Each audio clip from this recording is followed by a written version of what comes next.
ഉത്തർപ്രദേശിലെ സംഭൽ മേഖല തീവ്ര ഇസ്ലാമിസ്റ്റുകളുടെ കേന്ദ്രമെന്നും 15 കലാപങ്ങൾ നടന്നിട്ടുണ്ടെന്നും ജുഡീഷ്യൽ അന്വേഷണ സമിതി. മേഖലയിൽ ഹിന്ദു ജനസംഖ്യ കുത്തനെ കുറഞ്ഞു.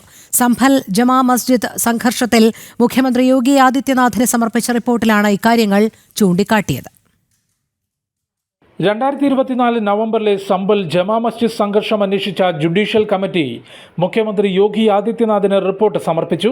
റിട്ടയർഡ് ഹൈക്കോടതി ജഡ്ജി ദേവേന്ദ്രകുമാർ അറോറയുടെ നേതൃത്വത്തിലുള്ള സമിതി റിപ്പോർട്ടിൽ മേഖലയിൽ ജനസംഖ്യയിൽ വന്നിട്ടുള്ള മാറ്റത്തെക്കുറിച്ചും തീവ്ര ഇസ്ലാമിസ്റ്റുകളുടെ പ്രവർത്തനം സംബന്ധിച്ചും ഗൗരവമുള്ള കാര്യങ്ങളാണ് ചൂണ്ടിക്കാട്ടിയത്.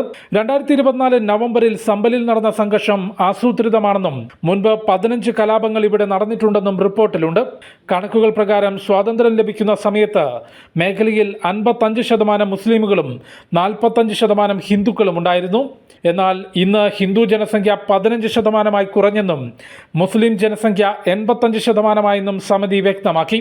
സംഭലിൽ ഹരിഹർ ക്ഷേത്രം തകർത്താണ് ജമാ മസ്ജിദ് നിർമ്മിച്ചതെന്നും അവിടെ ആരാധനയ്ക്ക് അവകാശം നൽകണമെന്നും ആവശ്യപ്പെട്ട് ഹിന്ദു സമൂഹത്തിന്റെ ഹർജി നിലവിൽ കോടതിയിലുണ്ട്.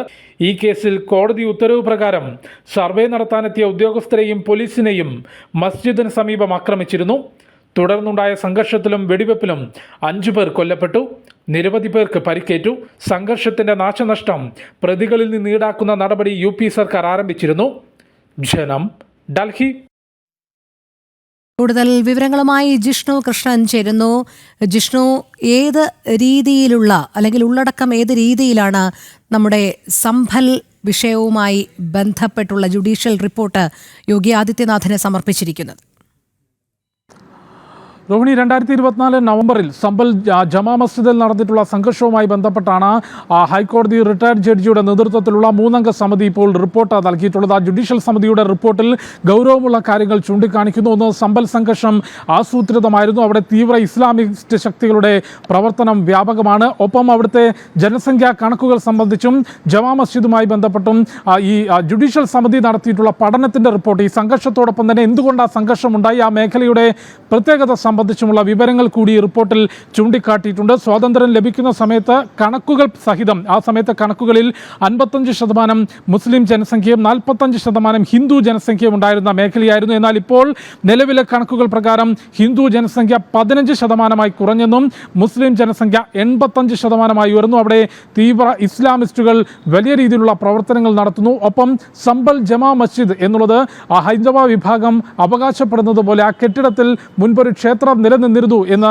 കാണാൻ സാധിക്കുമെന്ന വിവരം കൂടി ജുഡീഷ്യൽ കമ്മിറ്റിയുടെ റിപ്പോർട്ടിൽ ചൂണ്ടിക്കാട്ടിയിട്ടുണ്ട്. റിപ്പോർട്ട് ഇപ്പോൾ മുഖ്യമന്ത്രി യോഗി ആദിത്യനാഥിന് സമർപ്പിച്ചിരിക്കുകയാണ്. അതുകൊണ്ട് തന്നെ ആ റിപ്പോർട്ടിന്റെ അടിസ്ഥാനത്തിൽ സർക്കാരിന്റെ ഭാഗത്തുനിന്ന് എന്ത് നടപടി ഉണ്ടാകും എന്ന് നോക്കിക്കാണണം. ഒപ്പം ഈ റിപ്പോർട്ട് നിലവിൽ കോടതിയിലുള്ള കേസ്, അതായത് ഹൈന്ദവ സമൂഹം കോടതിയിൽ ഹർജി നൽകുകയും കോടതിയിൽ വാദം നടക്കുകയും ചെയ്യുന്നുണ്ട്. ജമാ മസ്ജിദ് ഹരിഹർ ക്ഷേത്രം തകർത്തുകൊണ്ട് നിർമ്മിച്ചതാണെന്നും അവിടെ ആരാധനാവകാശം നൽകണമെന്നും ആവശ്യപ്പെട്ടുകൊണ്ടുള്ള ഹർജിയിന്മേൽ വാദം നടക്കുകയാണ്.